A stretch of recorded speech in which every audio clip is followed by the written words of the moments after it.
And for me, this is an incredibly exciting story to tell, especially right now, because the clock is ticking. These men are elderly. These men are old. We need to tell the story now, while some of them are still around, to realize how much they are appreciated. In October of 2023, I was in China. I was visiting Beijing because one of my documentaries was being screened at the American Embassy in Beijing. I'm watching Chinese television, and I see this continuing coverage of these two elderly American military veterans. And it's not just one story, not just two stories.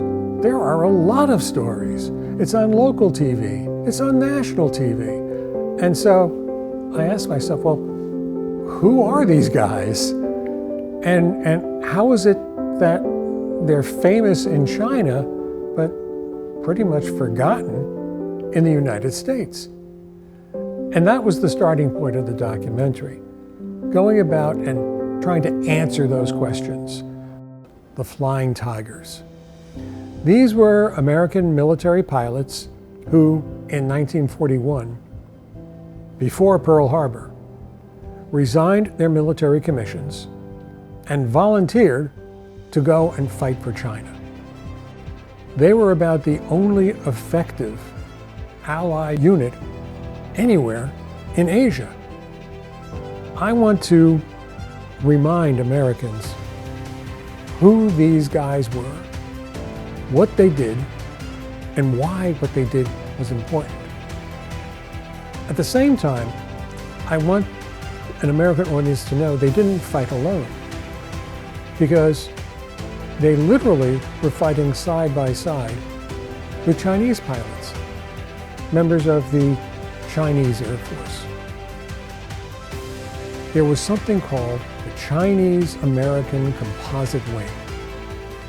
It was the only military unit in history where Americans and Chinese served side by side.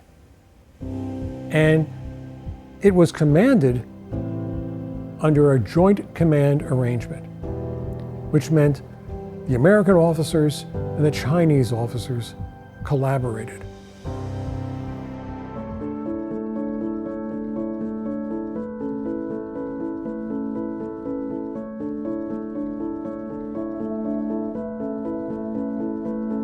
There are so many other areas where there is a commonality between the American people and the Chinese people. And I really think it is through person-to-person communication that each side starts to get to know the other.